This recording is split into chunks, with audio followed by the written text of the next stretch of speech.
They thought he was just a dog, just an old, retired Pitbull with a limp and a quiet presence. But behind those watchful eyes was a warrior shaped by war, pain, and an unspoken promise. What if I told you this dog didn't just save lives on the battlefield, but saved a family at home in the most unexpected way? This is not just a story about danger and loyalty. It's a story that might change how you see love itself. Stay with us until the end. This video carries a powerful message, one that speaks to the soul. As Maya Angelou once said, people will forget what you said, but they will never forget how you made them feel. The hills of northern Georgia wore their late summer gold like an old, beloved coat, warm, faded, and full of stories. Tucked deep within those hills stood the Turner homestead, a modest wooden farmhouse, nestled between rows of pecan trees and wild grass swaying lazily in the breeze. It was a quiet place, far from city lights and noise, where time seemed to slow and the air always carried the faint scent of pine and memory. On a morning touched by the soft hush that only grief can bring, Layla Turner stepped out onto the porch, holding a letter in one hand and a leash in the other. Her boots crunched lightly on the wooden steps as she looked out at the gravel drive where the military transport had just turned around, dust trailing in its wake. At the end of the leash stood a pit bull named Ranger, gray-muzzled, broad-shouldered, and absolutely still, as if he too understood the weight of what had just been left behind. Ranger wasn't just a dog. He wasn't even just a former war dog. He was her father's final companion, the silent witness to his last years, and now his parting gift. Layla didn't cry when the casket came. She hadn't cried during the funeral, nor when the flag was folded with military precision and placed in her arms. But now, standing in the shade of the porch, where her father used to sip coffee in the early morning, she felt her breath catch. Her fingers trembled as she unfolded the note, worn at the corners, his handwriting still steady despite the cancer that had ravaged his body in those final months. If you're reading this, it means I've finally hung up my boots for good. But don't think for a second that I'd leave you unguarded. Ranger has more fight left in him than I do these days. He's not just a dog, Layla. He's the reason I got out of that darkness. If you ever find yourself falling into it too, he'll be there. You'll never be alone as long as Ranger's watching. The letter ended with a postscript in smaller, messier scrawl. Don't let him sleep on the couch. He'll try. You've been warned, Layla laughed through a sob, wiping at her cheek with the back of her hand. Ranger, as if sensing her emotion, nudged his wide head into her side. He didn't bark. He didn't whine. He just stood there, grounded and present, like a soldier waiting for orders. She crouched to meet his eyes. They were deep brown, almost too human, lined at the edges from age and experience. She'd seen pictures her father and Ranger together, dusty and grinning in some sunburnt corner of the world she'd never visit. In many of those photos, Ranger was wearing tactical gear, goggles, even medals. But the images that stayed with her were the quiet ones. Ranger sitting beside a hospital bed, head resting gently near her father's arm, never looking away. The VA doctor had once told her that Ranger was more than therapy. He was her father's anchor, something to hold on to after the war ended, but the battles didn't.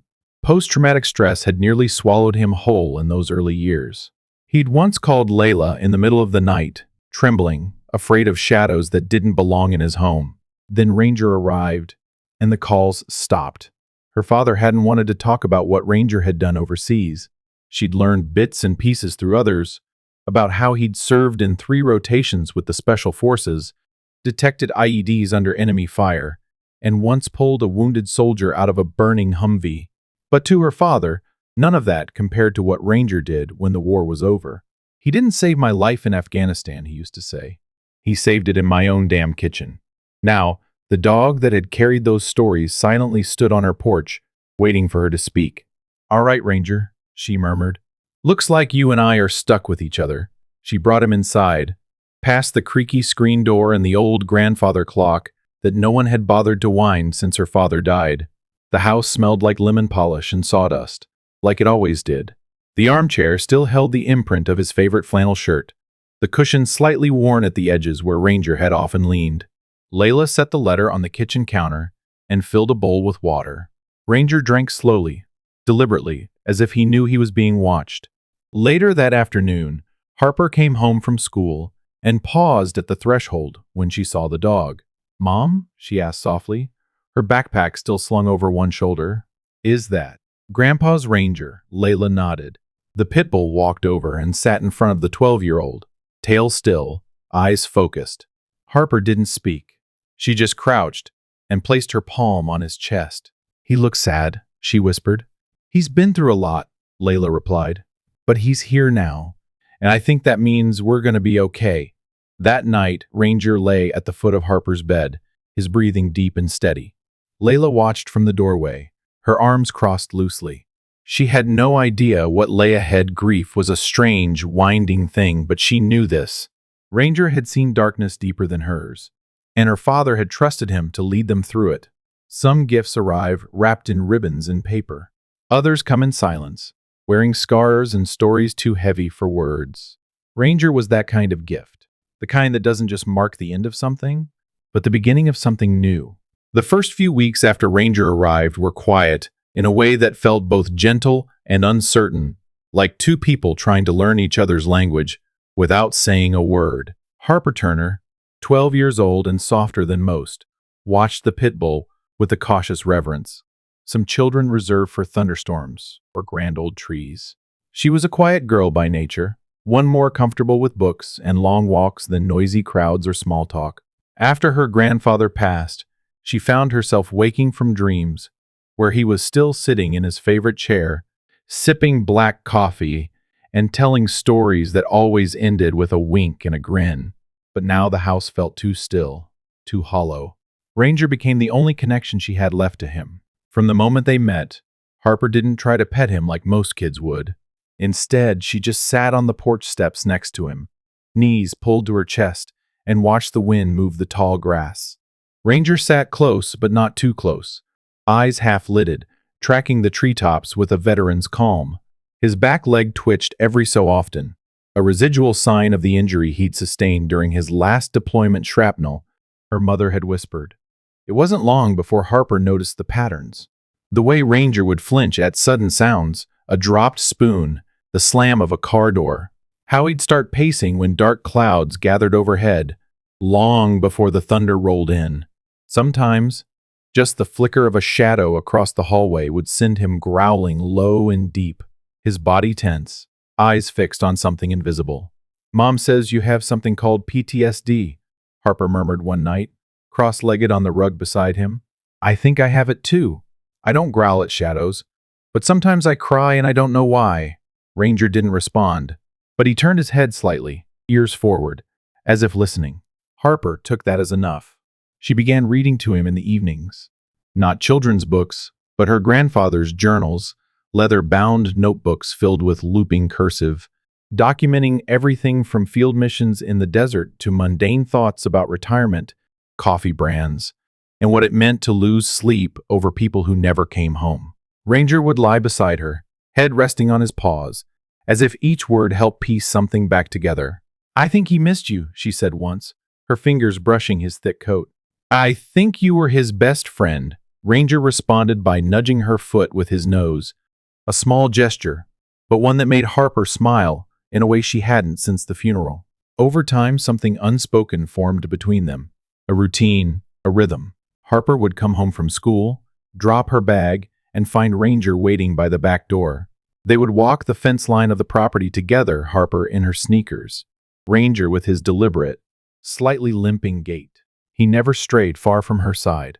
When a storm rolled in one afternoon, Ranger began to tremble under the kitchen table. Harper, instead of calling for her mom, slid beneath the tablecloth and sat beside him, holding a flashlight and whispering facts about space she'd memorized from school. "Did you know that on Venus it rains metal?" she said, trying to distract him. "I think we're lucky. It just rains water here." The thunder cracked so loudly the windows rattled, and Ranger whimpered once, low and soft. Harper reached out and rested her palm on his back. "It's just noise," she whispered. "We're safe." It became their ritual. Harper, the child of silence, and Ranger, the dog with ghosts in his bones. At night, he'd check every door before lying down at the foot of her bed. Once, she'd caught him standing by her window, staring out into the woods, unmoving for nearly half an hour. She didn't ask what he saw. She just left the lamp on a little longer that night. Her mother noticed the change too. Harper, who used to sleep with the hallway light on, now curled peacefully under her quilt, a Pitbull protector snoring softly by her side. The nightmares became less frequent, the tears fewer. When Layla peeked in on them one evening and saw Harper draped across Ranger like a child with a stuffed animal, she quietly closed the door and stood in the hallway for a moment, hand over her heart. Sometimes, healing doesn't come in great waves. It trickles in quietly, like light through an old window. Ranger never learned to play fetch, and Harper never taught him tricks. But they didn't need that. What they shared was deeper formed in long silences, shared shadows, and the understanding that neither of them needed to pretend they weren't hurting. One evening, after another long walk along the tree line, Harper sat with her sketchbook open, pencil moving slowly. On the page, she was drawing Ranger not in action, but lying beside a fireplace, eyes closed, finally at peace. She looked down at him. "Do you miss it?" she asked. "The missions, the noise? Or do you like it better here with us?" Ranger shifted, laying his head in her lap. "I thought so," Harper smiled. That night, as cicadas hummed outside and moonlight stretched across the floor, Harper whispered a final thought as she drifted to sleep. "Thank you for choosing us." And Ranger, true to his duty, stayed awake just a little while longer, listening for danger, watching shadows, and keeping his silent vigil over the little girl who had become his peace. For weeks, Layla Turner had tried to ignore the feeling creeping up her spine. It started with little things, faint impressions of tires, where there shouldn't have been any, the slow roll of unfamiliar vehicles down their rural road, or the sense of being watched while unloading groceries under the fading afternoon sun. At first, she chalked it up to stress. After all, grief did strange things to the mind. Her father had only been gone for 2 months. Adjusting to his absence and managing work, a household, and a daughter was more than enough to make anyone a little jumpy. But the unease didn't go away. It sat in the back of her mind, like a shadow that wouldn't leave, tugging at her logic, making her question her instincts. She tried to be rational. This was the Georgia countryside, and a car pulling into the wrong driveway wasn't exactly a crime. But when she started seeing the same black SUV idling down the hill more than once, always just far enough to avoid suspicion, that's when her gut told her this wasn't paranoia. Still, she said nothing to Harper. No reason to worry her. Besides, Ranger would bark if something was wrong, wouldn't he? Except, Ranger wasn't barking. He was doing something worse. Harper noticed it first. She'd been waking up around 3 in the morning to find Ranger standing stiff at the front door, head low, muscles tensed. He wouldn't make a sound, just stood there, alert, as if waiting for something or someone. The third night it happened, she came downstairs and sat beside him, whispering softly, rubbing the fur between his shoulder blades. He eventually eased back down, but even then he didn't sleep. Not really. Just kept his ears pricked and his nose in the air. "Mom," Harper said over breakfast the next morning, "Ranger's acting weird, like he's on patrol or something." Layla gave her a tight smile. "Maybe he's just getting older. Sometimes they get restless, especially with storms." "There wasn't a storm last night," Harper said quietly. "But something scared him." Layla hesitated. She wanted to brush it off, but something in Harper's voice, calm, steady, almost too adult, made her pause. She glanced at Ranger, who lay near the kitchen door, pretending to nap but clearly listening. Later that week, the unease became impossible to ignore. It was a Thursday afternoon, and Harper's school had just let out. The air was crisp, carrying the scent of late-season hay and sun-warmed pavement.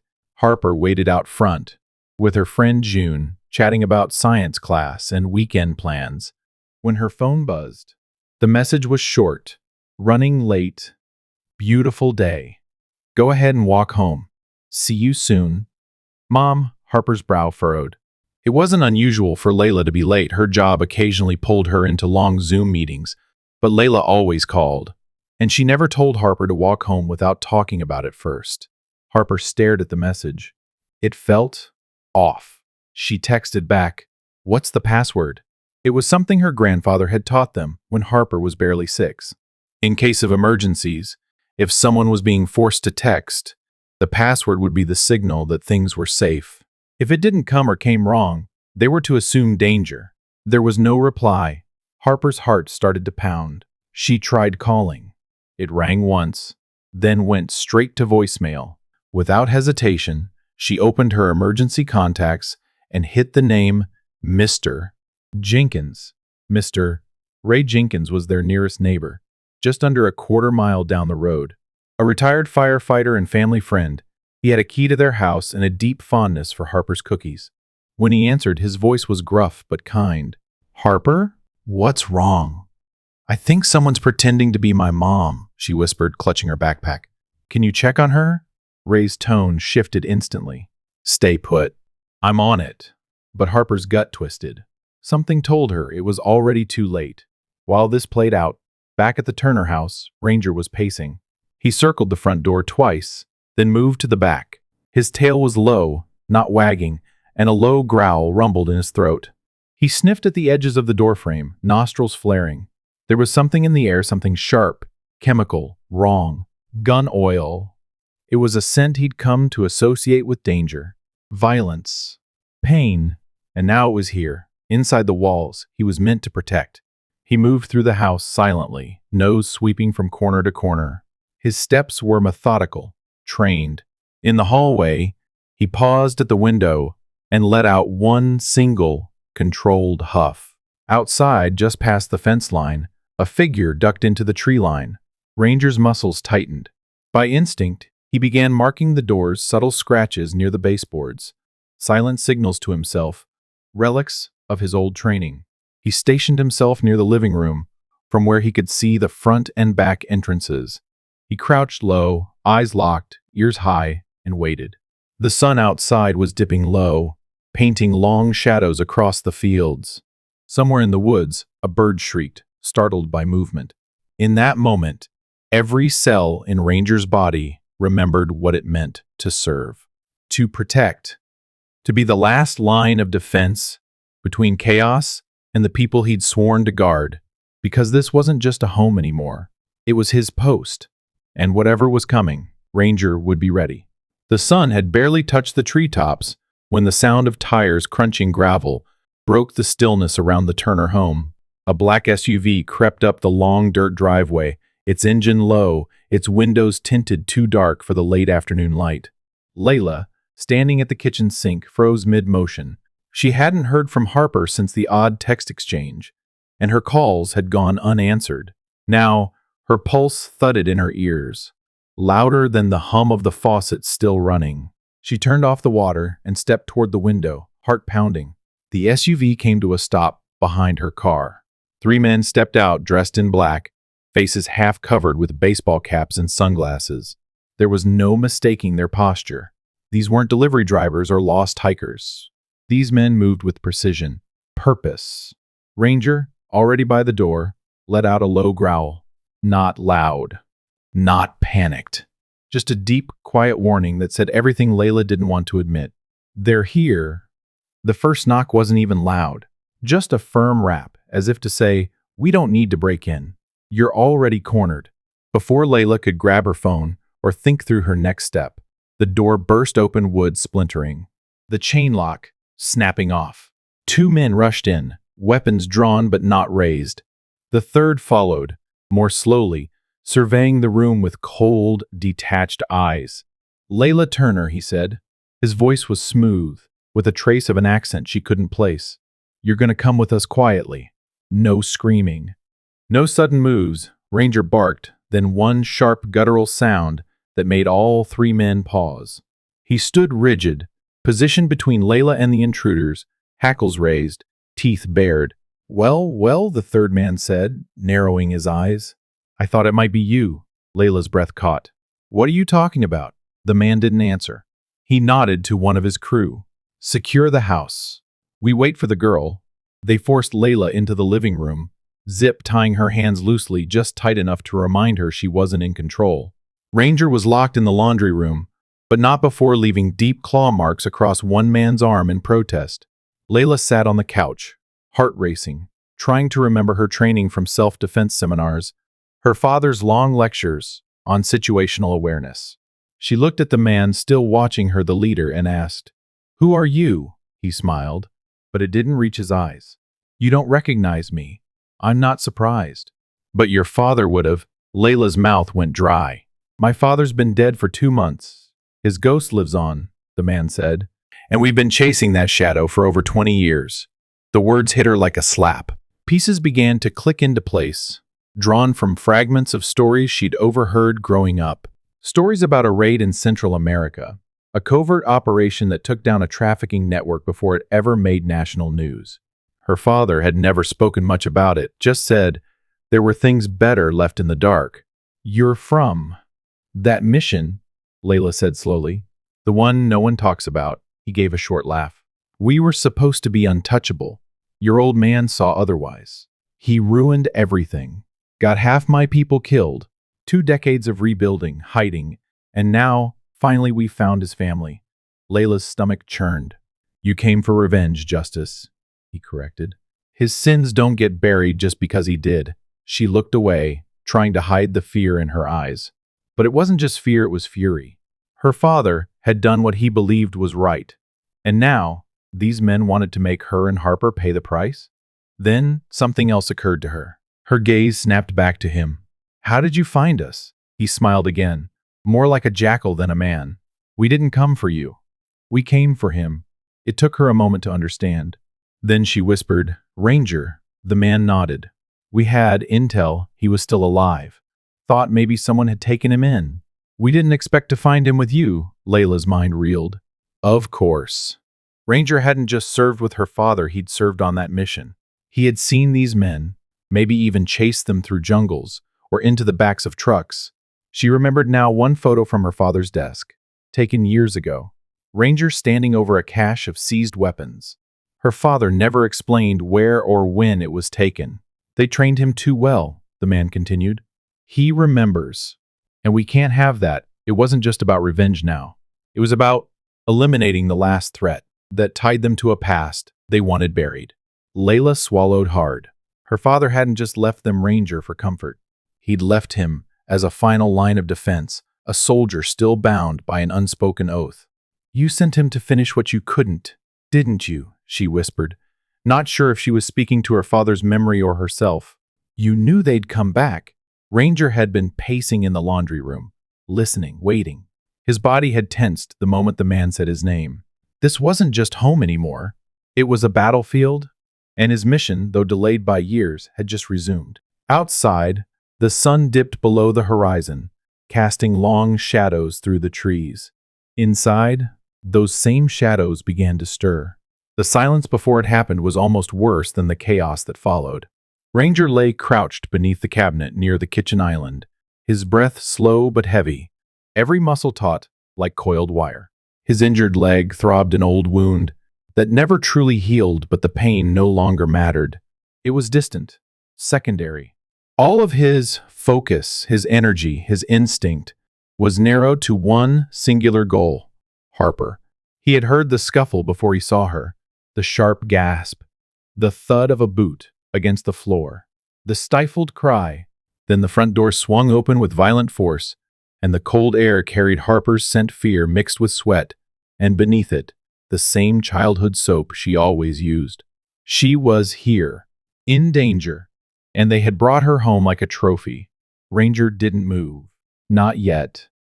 The men shoved Harper inside. One held her by the arm. Another slammed the door shut behind them. Her eyes darted wildly until they landed on her mother, bound and pale on the living room couch. "Mom!" she screamed. "Let her go." Layla struggled against her restraints.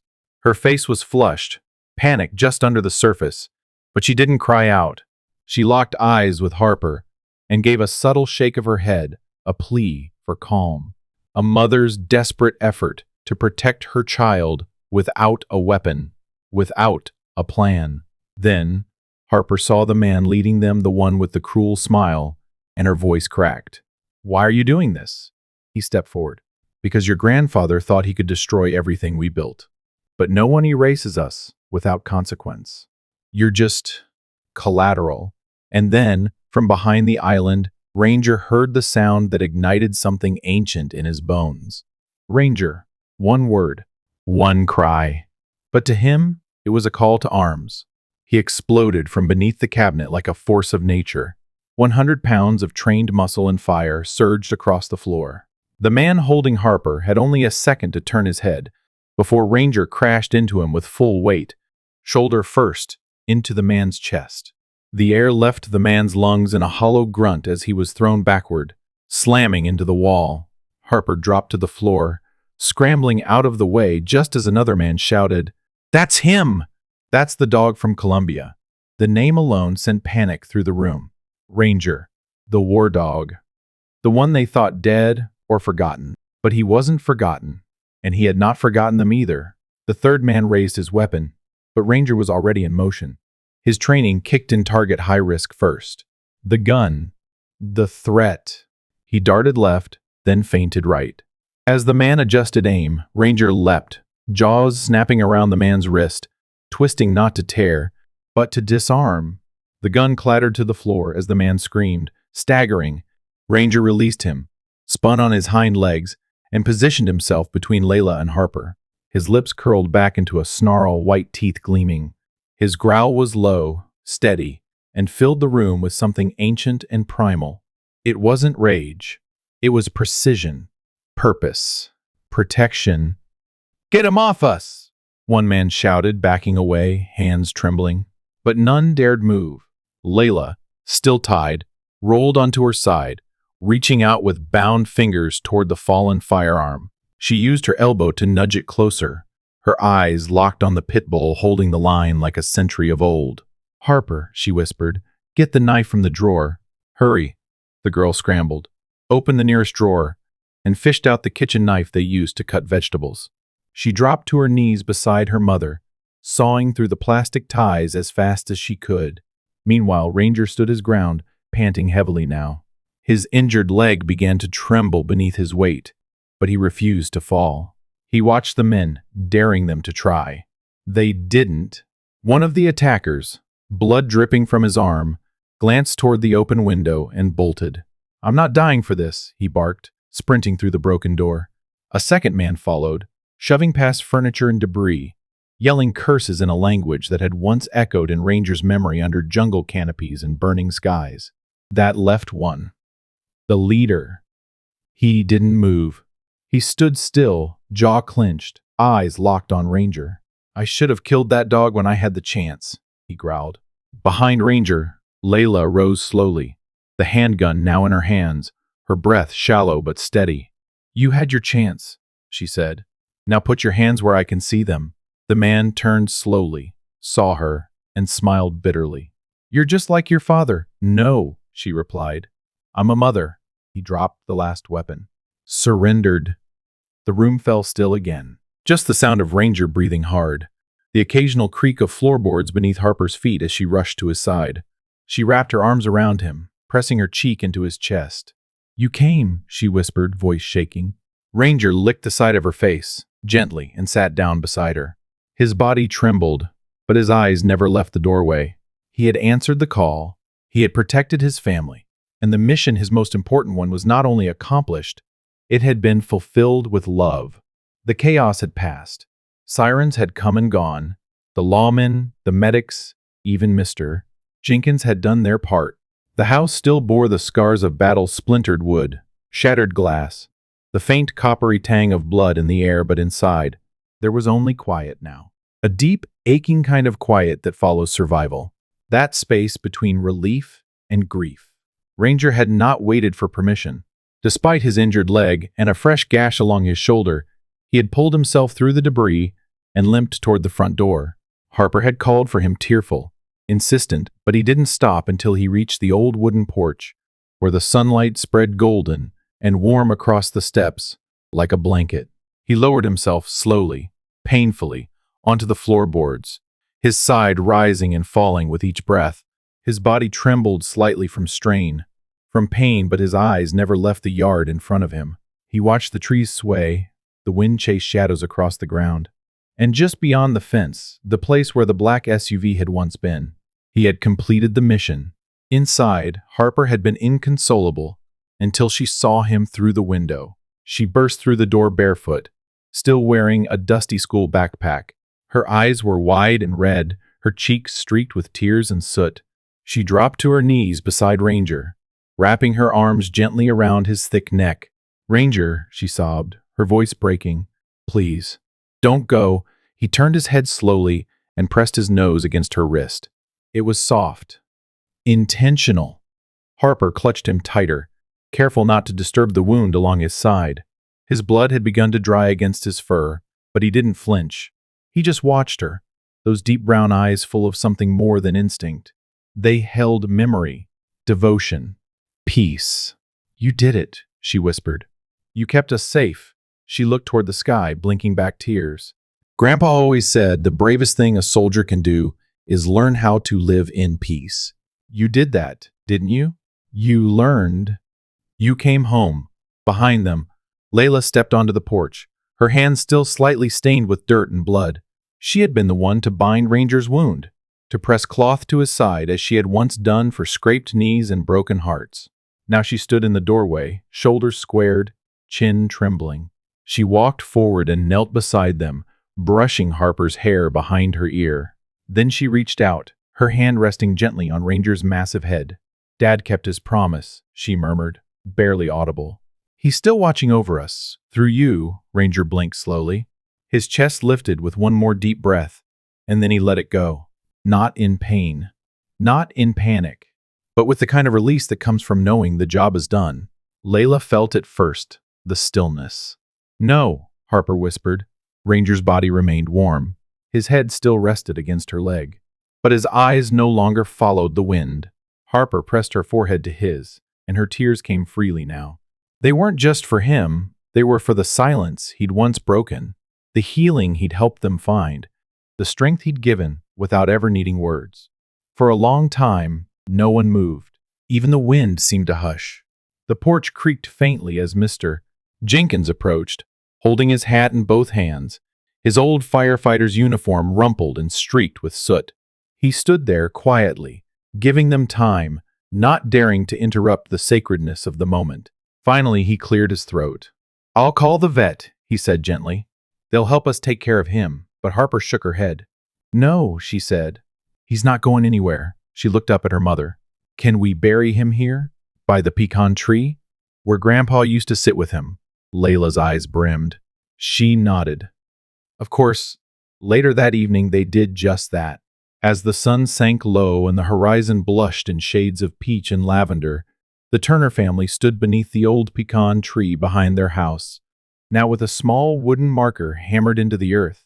Layla had carved the words herself, her hands shaking as she etched each letter with a pocket knife. Ranger, a warrior, a friend, a promise kept. They didn't need more than that. Harper left one of her drawings, tucked under a rock near the headstone, a pencil sketch of Ranger lying beside her bed, one eye open, always watching, always guarding. That night, the house felt quieter, but not emptier. Layla sat on the porch steps where Ranger had taken his last breath. Harper curled up beside her with a blanket over her shoulders. Crickets chirped. The trees rustled gently. "I miss him already," Harper whispered.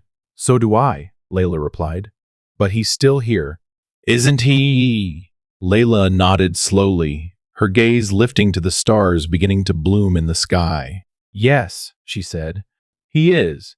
And for the first time in what felt like forever, peace settled over the Turner home, not just from safety, but from the knowledge that love had stayed behind in the shape of paw prints, quiet devotion, and a loyalty that never truly ends. 1 month had passed since the day Ranger took his final breath beneath the golden Georgia sun. In that time, the world outside continued moving, leaves changed color, the school year inched toward winter break, and the days grew shorter. But for the Turner family, time had folded into something slower, something more reflective. The porch where Ranger had rested became a place of quiet remembrance. The old pecan tree in the backyard now held more than shade. It held legacy. On a crisp Saturday morning, the town of Blue Hollow held its annual Veterans Day Memorial. It was a tradition dating back generations, where locals gathered at the wide green of the courthouse lawn to honor those who had served. Folding chairs dotted the grass, the air buzzed with polite conversation, and a small wooden podium stood at the front, flanked by flags and faded wreaths from years past. This year, Harper Turner was on the program. She stood nervously behind the podium, a plain white shirt tucked into slacks, her long brown hair braided down her back. Her hands trembled as she held a folded piece of paper, but her eyes, so much older than her 12 years, were steady as they looked out over the crowd. She cleared her throat, then began. "My name is Harper Turner. I'm 12 years old, and I'm here today because of a promise that was made before I was even born." The audience leaned in. She spoke softly, but her voice carried. There was something in her tone earnest, vulnerable, sure. Most people think of heroes as soldiers in uniform, or people who win medals for bravery. And those things matter. They really do. But sometimes, heroes come on four legs, with old injuries and eyes that have seen too much. Sometimes they don't speak. They just listen. "And stay," she paused, swallowing hard. The wind tugged gently at the flags behind her. "Ranger was my dog, but before that, he was my grandfather's partner. A military working dog, a Pitbull who served overseas. He detected bombs, saved lives, and saw things no one should have to see. But when his time in the field ended, he didn't stop serving. My grandfather brought him home and said, 'This dog saved me once. Maybe he'll save me again.' And he did." Several veterans in the crowd shifted, nodding subtly.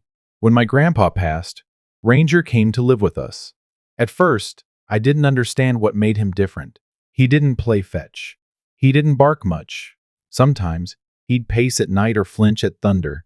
But little by little, I realized he was always watching, always listening. He became my shadow, my friend, my protector." Harper glanced down at her notes, then looked back up. "Then, a month ago, something terrible happened. A group of men tried to hurt my mom and me. They came to our house, and I was so scared I couldn't breathe. But Ranger didn't hesitate. He came out of nowhere and stopped them, protected us. Just like he'd always done." She took a breath, and her voice cracked, but she kept going. "Ranger didn't make it. His wounds were too much. But before he left us, he made sure we were safe. And in that moment, I understood what real courage looks like." There was a hush in the crowd now. Even the wind seemed to still. "Ranger didn't just save our lives. He taught me something I'll never forget. He taught me that loyalty doesn't need words. That love can be quiet. That protecting someone can be the most beautiful way to live." She smiled faintly, tears welling in her eyes but not falling. "So I've decided to follow in his paw prints." There was a murmur of surprise, soft and warm. "I've started training to become a therapy dog handler. I want to work with veterans, people like my grandpa, who carry things inside that no one else can see. I want to train dogs like Ranger to help them find peace. Because he helped my grandpa, and he helped me, and now it's my turn." At the edge of the crowd, Layla stood with her hands folded over her heart. Her eyes shimmered as she watched her daughter finish the speech she had written by herself, every word pulled from the quiet strength she'd grown into. Harper was still young, but Layla could see it, the spark, the calling. A legacy, not forced, but chosen. Harper stepped down from the podium to a round of gentle applause. Not loud or showy, just the kind of quiet respect soldiers give to those who've earned it. Several veterans stood in her path to shake her hand. One elderly man with a cane and a chest full of medals said, "He would have been proud of you, kid. And your granddad too," Harper smiled and said, "Thank you. I think about them every day." That afternoon, mother and daughter walked hand in hand to the back of their property. The sunlight filtered through the pecan branches, casting long, dappled shadows over the grass. A small mound sat beneath the tree, marked with a wooden plaque that had weathered slightly in the fall air. Flowers had been placed around it, some fresh, others faded, but the centerpiece remained. Ranger, a warrior, a healer, a promise kept. Harper knelt beside the grave and placed a new drawing against the stone this time. A picture of herself, in a training vest, holding the leash of a young dog. Ranger stood beside her in the sketch, older, grayer, but proud. "He's still teaching me," she said softly. Layla sat beside her, their shoulders touching. She watched the breeze lift Harper's hair and thought about her father, the way he'd believed in Ranger, and how Ranger had believed in them. Not everyone got to witness that kind of love. Fewer still got to live alongside it. "You know," Layla said, "your grandpa used to say that true strength isn't about being the loudest or the toughest. It's about standing firm when it matters most." Ranger did that every day. And now, so do you. Harper leaned against her mother, quiet for a moment. Then she whispered, "I don't feel scared anymore. You don't have to," Layla replied. "You carry them both with you." As the sun dipped below the hills and the last light warmed the horizon, the two sat in silence. Not in sadness, but in peace. Around them, the sounds of life continued: the rustle of leaves, the call of a distant bird, the hum of something enduring, love, loyalty, and a promise that would never fade. If this story moved your heart, I invite you to subscribe and be part of a growing community that believes in the power of love, loyalty, and second chances. Every subscriber helps this channel reach 1,000 hearts, each one an encouragement for me to continue crafting stories that matter. Let us remember what Harper learned, that real strength isn't in how loud we roar, but in how deeply we care. This wasn't just Ranger's story. It's a reminder that we all carry within us the ability to protect, to heal, and to keep promises long after the war ends. Thank you for watching until the very end. Share your thoughts in the comments. I read every one of them, because every story deserves to be heard.